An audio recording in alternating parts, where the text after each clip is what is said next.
Welcome to Diva's Two Cents, where we take complicated matters and break them down for the everyday masses. If you just tuned in and you like the content that you have been listening to on Diva's Two Cents, we air every Friday at 4 p.m. Central Time. So if you like what you see or hear, can you please share and like it? Go to the YouTube channel and subscribe so that others that you may know, your friends or your family, can use and hear this stuff. Okay. So thank you very much. But today I am so excited. I am going to introduce to you a young lady that I met a couple of years ago, about 2 years ago, and we were in a group together.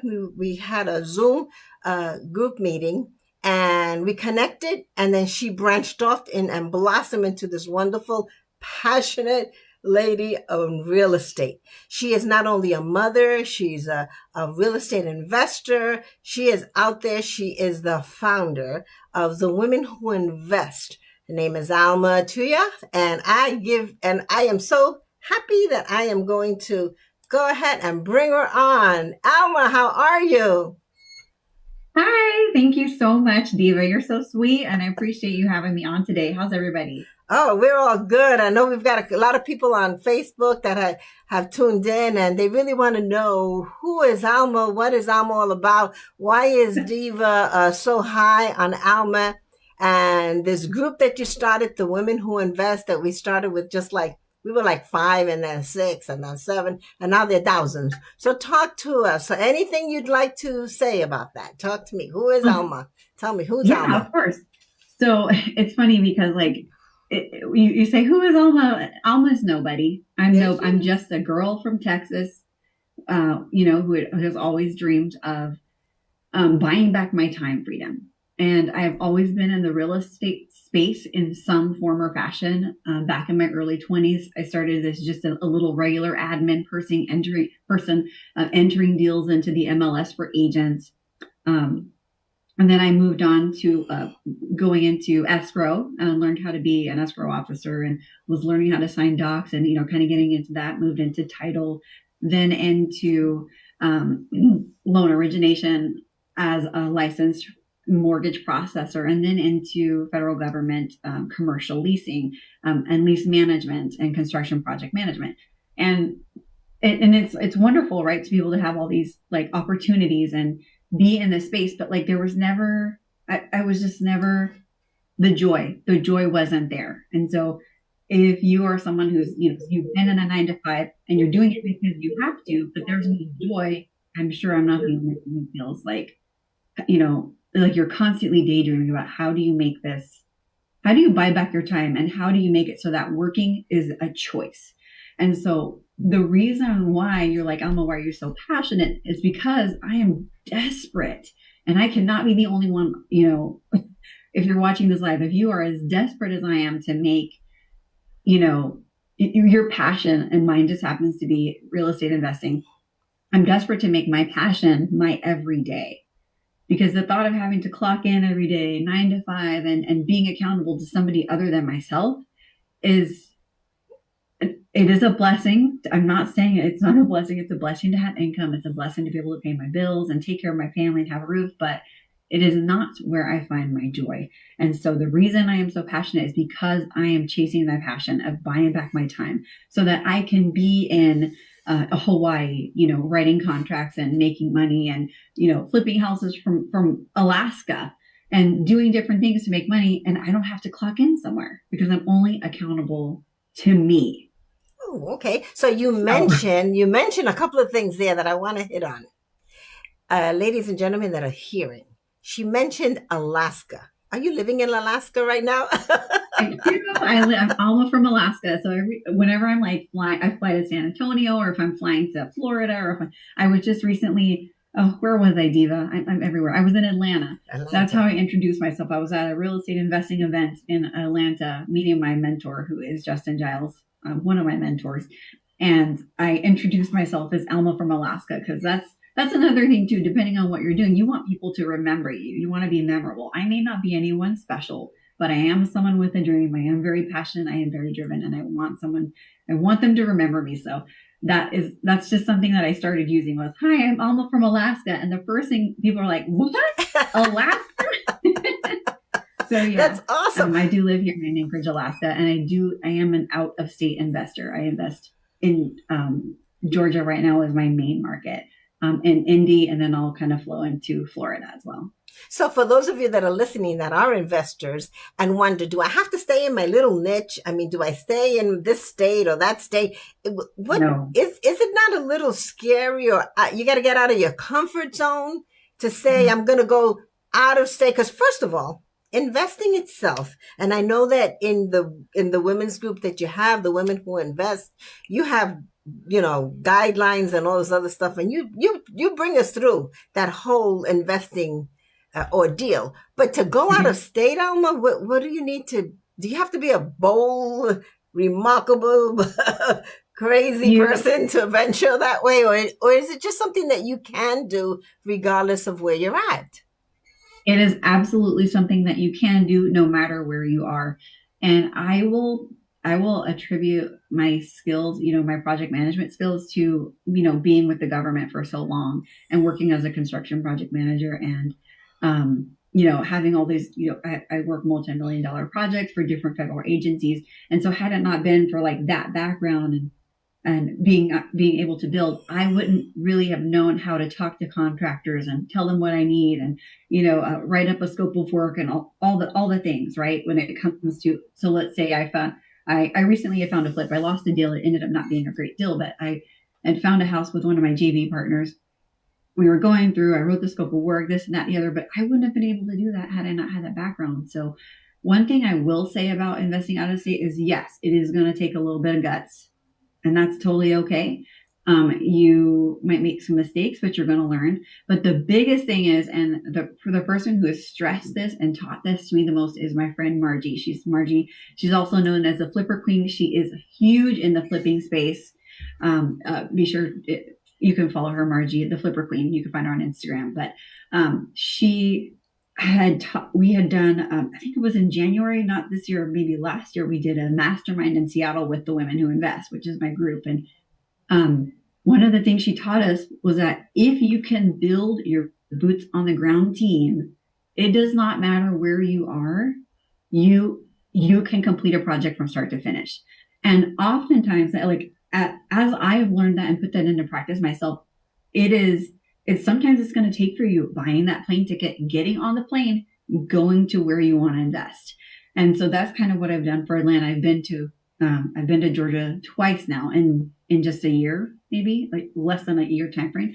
And when I go, I got my rental car.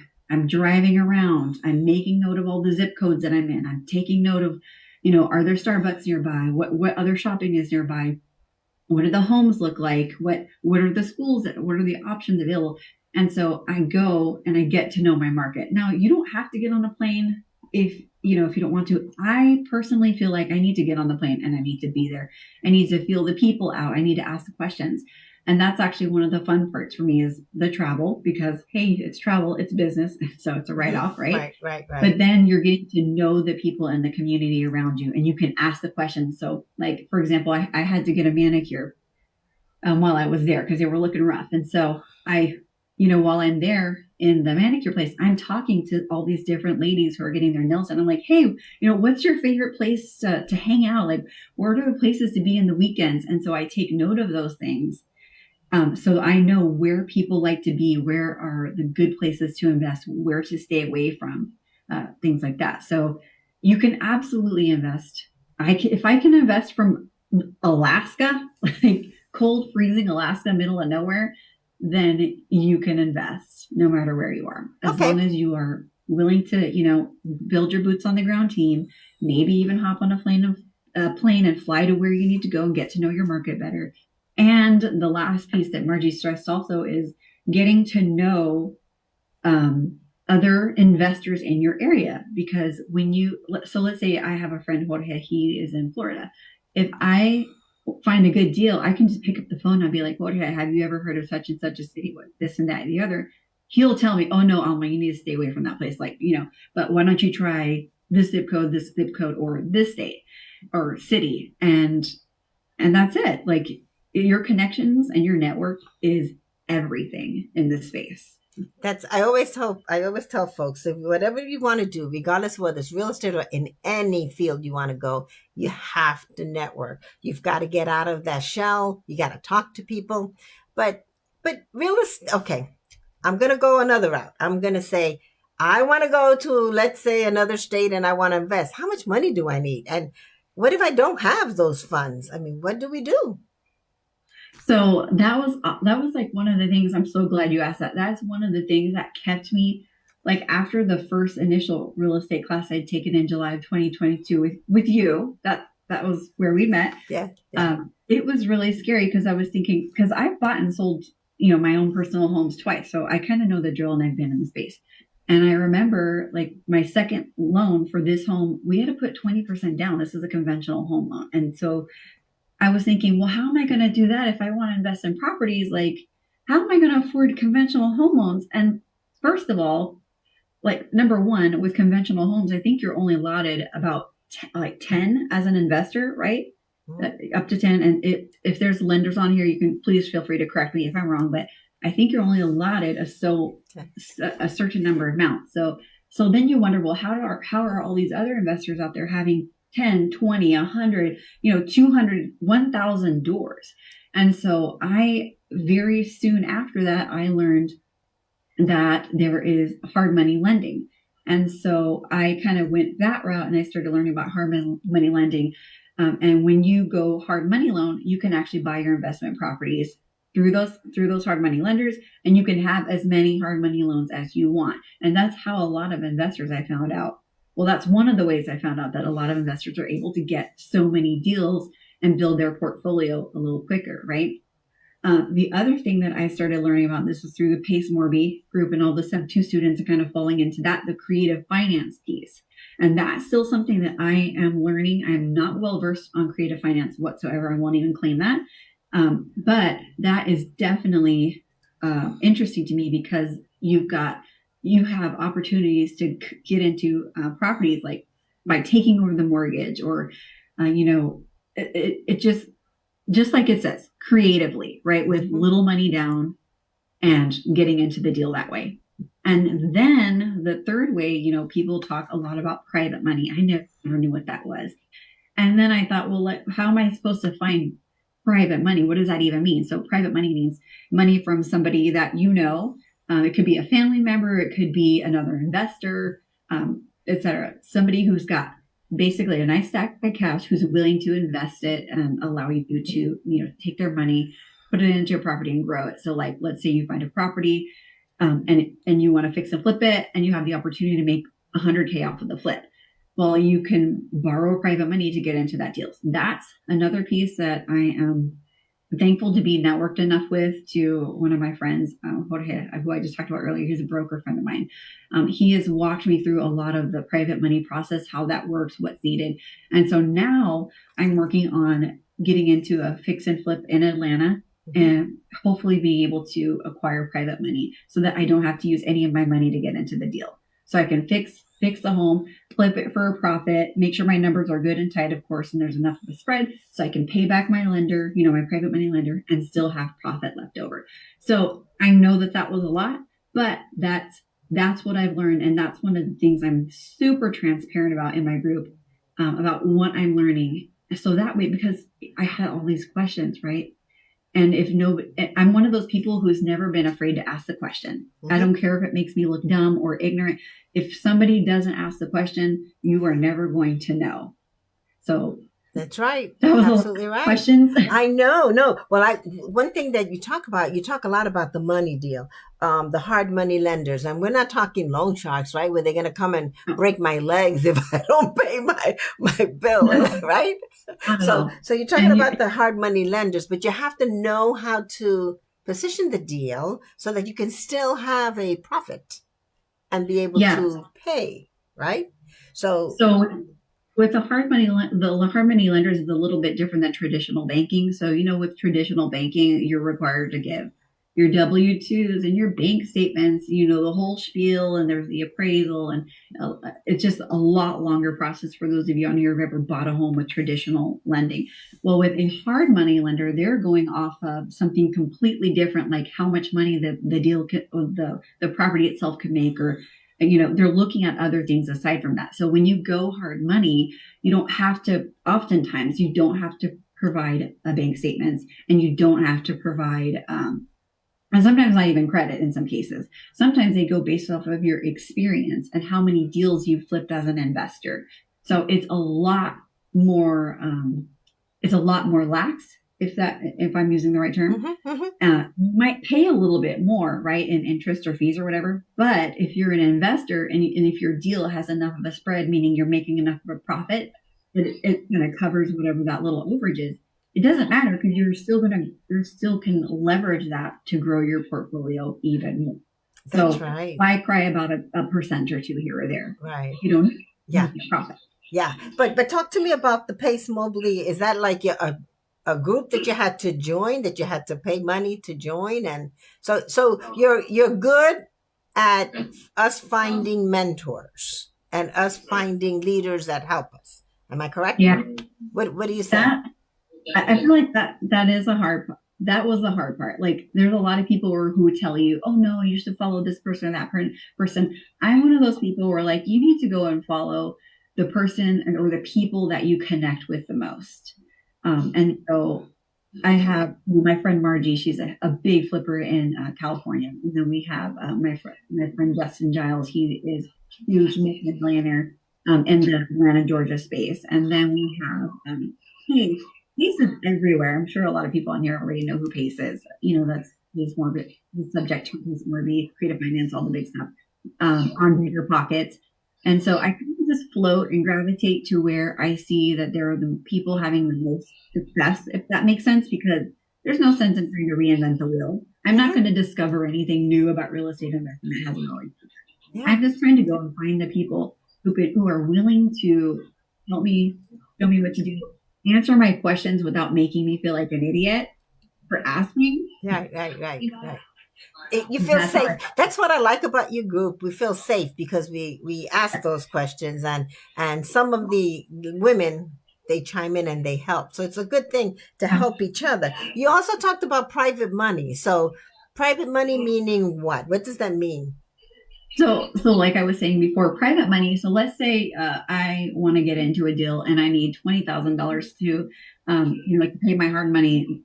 If I'm going hard money, I might be required to put like $20K down. And so if I don't want to use $20K of my own money, then I can go to, let's say, my friend Bob and say, hey, Bob, I have this deal, and I can present the terms of the deal. I can present how much, what the potential is for profit, and then I can negotiate, hey, let me use $20K. I'll pay you $25 back at closing. Once we close the report, you'll get a check for $20K back. It's really not that difficult. In the very beginning, it felt like it was almost like intangible for me. Like, I would never be able to do that. I didn't know how it worked. It made no sense. But as you get into the space and as you allow yourself to learn about different things, and you get connected to the right people, then you're able to be on the phone and have conversations or go to networking events and learn how these things work. Or if you have the funds, you're willing to invest in yourself and pay to get into the higher ticket mentorships, or pay to get into the private money classes like Amy Majuri teaches. If you guys have ever heard of her, she's fantastic in the private money space. A lot from her. Yeah. But you also, one thing that I remember when we first started, you also took the whole group through a credit, what was it?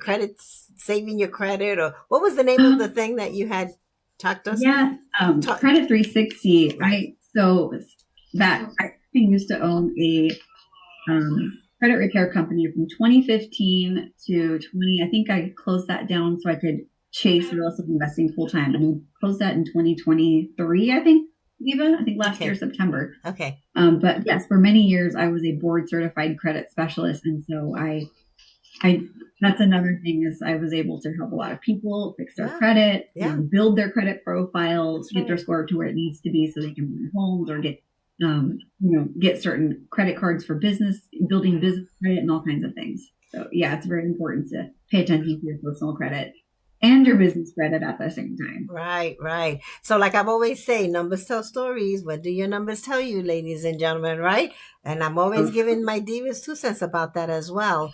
yeah. Go back to. Okay, now you did this because you wanted to liberate yourself from that 9 to 5 job, get rid of that W-2. Don't be, don't have that rigid schedule. But would you say that for the average person out there, not that has not decided to invest in real estate, what's the first step? I mean, here I am. I got my job. I have to go to my job on Monday. It's Friday. It's 4 o'clock on Friday. And I'm thinking, I don't want to do that anymore. Do I just quit my job and just venture off into another state and buy No. something and find a hard money lender? I mean, what advice would you give us? Okay, so that's a good question. And like actually, this was just recently at a recent mentoring event. I had a girl who was telling me that she just quit her job. Like, I guess she had a nice like savings to do that. But I personally would never just quit my job and like dive in because you just never know. Like, no matter what you're doing, entrepreneurship, regardless, is risky, right? You're taking a huge risk. And so I didn't know if I was going to be successful. I'm still not a multimillionaire or anything. I'm just growing in my journey and learning and, taking the information that I have and the knowledge I've gained, the connections that I've made, and putting it into action. And that takes time. And so if there's anyone out there who's like, yeah, you should just quit your job and go all in, like I recommend that. But as far as that, my first step was taking that class. I became interested in something. I went and spent $17 and took that week-long class, which is where I met you. Yeah, I remember. Every night we were in class every night, listening and learning and writing it down. I was hooked. Yeah. By day 2, I was hooked. Yeah. But spending a little bit of money to take a class and kind of figure out where in real estate investing you want to start, because like, as you know, Diva, like there are so many different facets to investing. You could go into hard money lending, which is one of the things I did. We started WHI loans. So I do have a hard money lending company now. But you could do the HMI route. You could become a private money lender in this space. You could become a gator lender, and Pace More teaches that. That's actually a class that I did spend a few grand on to learn how to do that. And for those of you who are wondering what gator lending is, that's where you're lending out your transactional lending. And let's say you have somebody who's new to the space, they want to get into a deal, but they don't have the $2,000 for the earnest money. I can transactional lend that $2,000. And then they might pay me $2,500 back or $3,000 back just for lending them, just so they can get into their deal. But that's a whole nother conversation. But you could go into wholesaling, which is where I'm trying my hand at now. And which is where you find the deal, you get it at a deep discount, and then you assign it over to another investor who kind of takes it over and runs with the property from there. And you make, a little fee just for finding the deal and saying, hey, here you go. Here's a good deal. You didn't even have to look for it. So you get paid for just finding a property, getting it under contract at a nice hefty discount. So there's wholesaling. You could be like my friend Margie, and you could flip houses for profit. You could be a developer. You could take land, like I have my friend Jessica Sellers Dugan. She is brilliant. She is a developer out of Washington, and she takes land and she turns it into multi-million-dollar, beautifully modern built, gorgeously appointed homes. Wow. So there's so many different things you could do in this space. You just have to kind of figure out what the opportunities are, and then figure out where, what are my success, what brings me joy, what am I most passionate about. And so for me, I love the hard money lending piece, because I remember as a newer investor, like, how am I going to get into my deals? I don't have any money. And so it was really cool to be able to kind of start that piece and help other people, other investors start to get into their deals. And then the wholesaling part is where I'm kind of working on now, because it's just not, even though it can be challenging, it's not rocket science to find a deal get it under contract at a good deep discount, and hand it over to a buyer, another investor who's like, oh yeah, I'll take this. I'd love to flip this. And there That's is. kind of where I'm playing right now. And at the same time, I'm also looking for a deal to flip myself in Atlanta, because I just love Atlanta. Just one of my favorite places to be. Atlanta and Tampa, Florida. Tampa, Florida, really? Why Tampa? Yeah. Why Tampa? I actually grew up on MacDill Air Force Base. We lived there for quite some years, and those were just some of my favorite years as a kid. Living right there on MacDill Air Force Base, right there on the water. Oh, wow. Well, it's funny you say that, because I found a deal about 2.5 weeks ago, and I called the hard money lender, and I said, okay, it's this amount, and the person actually said, it's too small. Here, I thought it was huge. It's like, oh my God, I'm going to have to sell my firstborn or my grandchild to be able to buy this huge investment, make this investment. And they said it was too small. And I went, oh, okay, no problem. So we move on. But to everybody out there, it doesn't matter whether it's small or whether it's big. You just have to get out there into the space, network with people that are doing it, not just someone who's going to go online and sell you a course because I did this 20 years ago and this is the way to do it. You got to really get into the trenches with these people, make sure that they are doing it, and they're going to sell you whatever it is that you need to get from step A to step B. Where do you see this investing going, though, with interest rates? And I mean, from an investor perspective, do you even care? No, I don't. Okay. Because I always make this joke I make this joke with my mom a lot. People will always need two things: food to eat. Those are things that I never see going away. Like, can you imagine restaurants just going away? No. Can you imagine housing just going away? No. I don't think so.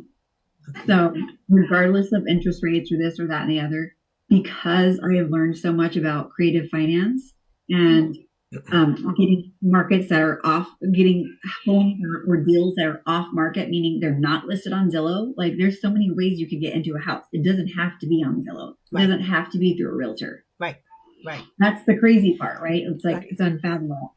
Unfathomable almost, but you don't need to work with a realtor to get a house. Right. You could easily be driving by a house, see it, like it, and walk up to the home and be like, hey, seller, I'd love to buy your house. Did you want to sell it? And work a creative finance deal that way.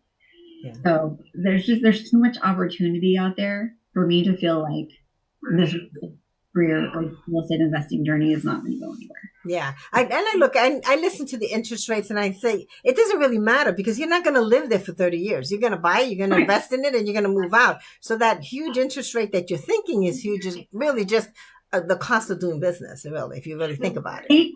Perfectly said. That's exactly it, Diva. And that's actually, I'm going to remember that, because every time people ask, what about the market and interest rate, and there's all this like fear mongering and stuff around it. What about it? Like, when you could take over someone's loan subject to at 2.75 interest rate and completely skip the bank, like traditional lending overall, and just swoop in and achieve that, circumventing all the nonsense, right? Yep. And it's really just about learning what that is and how to do that.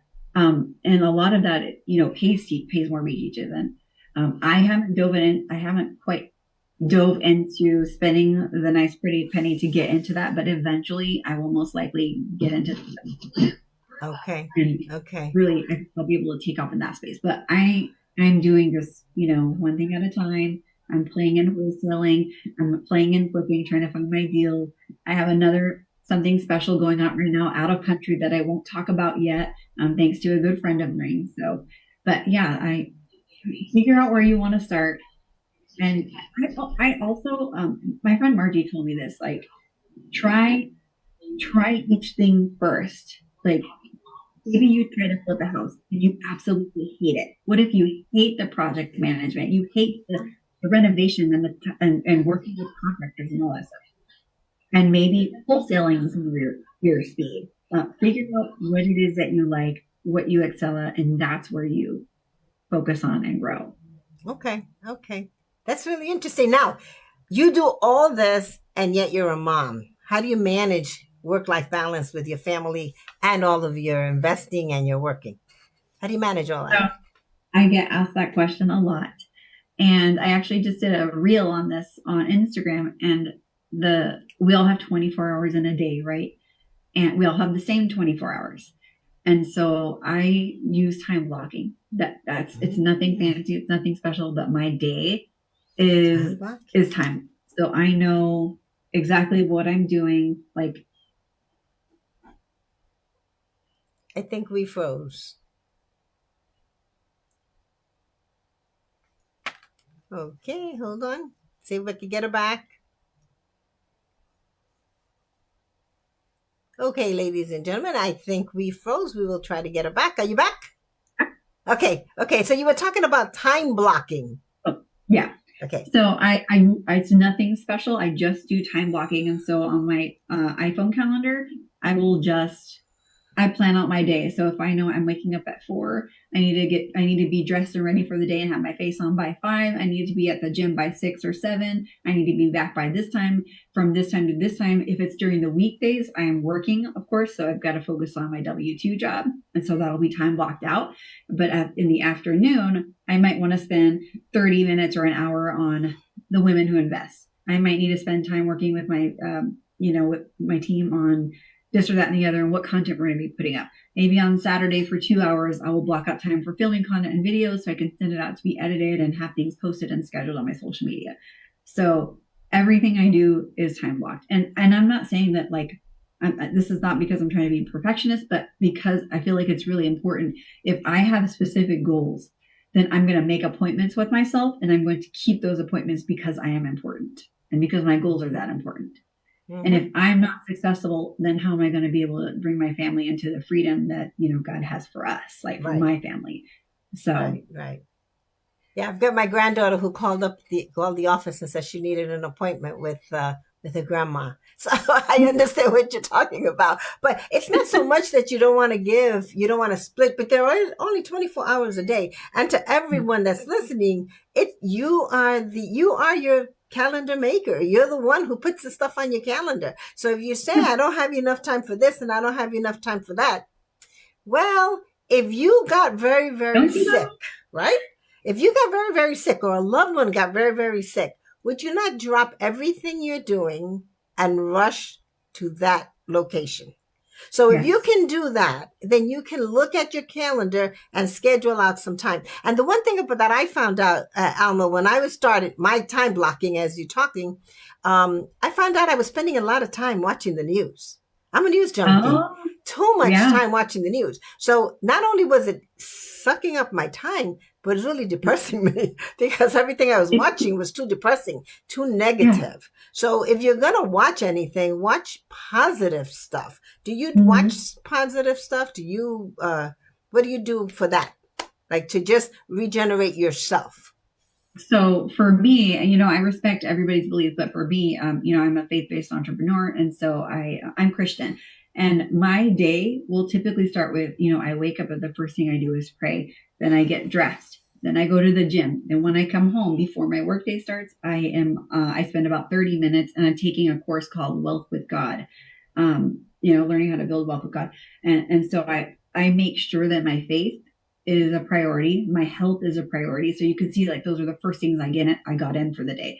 And then I do my protein shake with collagen because I got to make sure that my body is good inside and out. So for me, it's making sure that Alma as a person is healthy, she is whole, and her faith is strong. So then, because I can't do anything else, I can't do anything that I do without God. So if you're asking me, Alma, how do you do all that you do? Yes, I'm a time block, but I'm nothing without Him. So that's wonderful.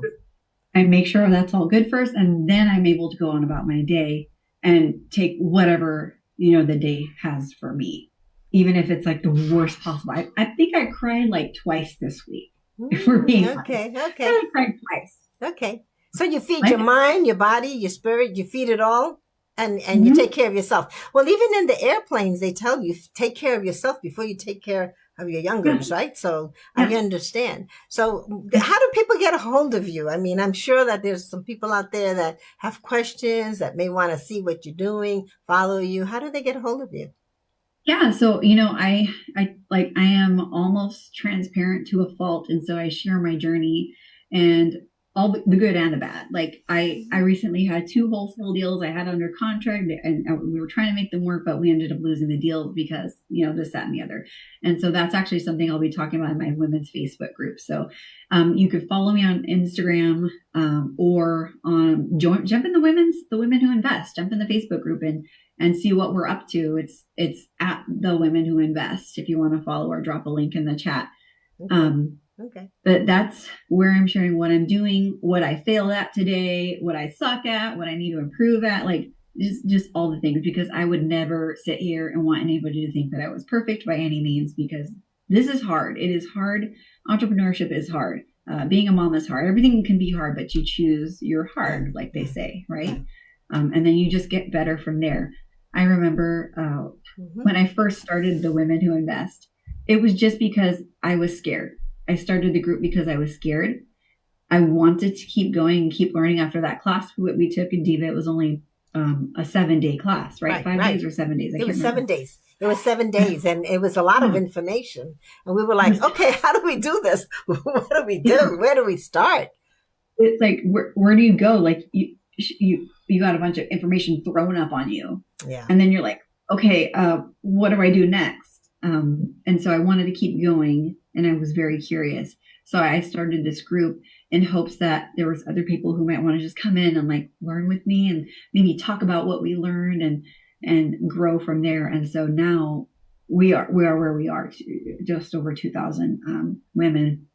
Absolutely and wonderful. It's a wonderful group too. It's a safe place to be if you want to go. So it's a safe place. Okay. It's actually, I think it's in my I think I have it in the rules where, like, hey, if you're going to come in this group, you are not allowed to be a douchebag. You will be kicked out. Like, you should be able to come in, ask a question, and not feel any sort of shame whatsoever. Yeah. And if I see people shaming you or something in the comments, you're out. You get banned. We don't even play with that. Yeah. That's absolutely wonderful. I started my Embodying Your Identity group and Facebook group, and it's a private group, and I also put in the rules: no bullying, no shaming. Mm-hmm. We're not here for that. We all fall, and it's not the matter that you fall. It's that you have to get up, but you also have to have people there to help you get up. So I really thank you, Alma, for joining us today. Can you give us one last tip or something that you want to leave us with? Yeah.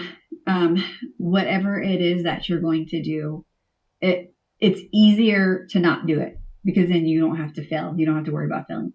Yeah. But for me, if I can encourage you one thing, it is to do the thing. It is to do it afraid, do the thing, and be ready to fail so that you can get up and be better or stronger, no matter what it is. Whether it be you're finally going to start your fitness journey, you're finally going to start eating healthier, at least one meal a day, or you're finally going to start taking your collagen.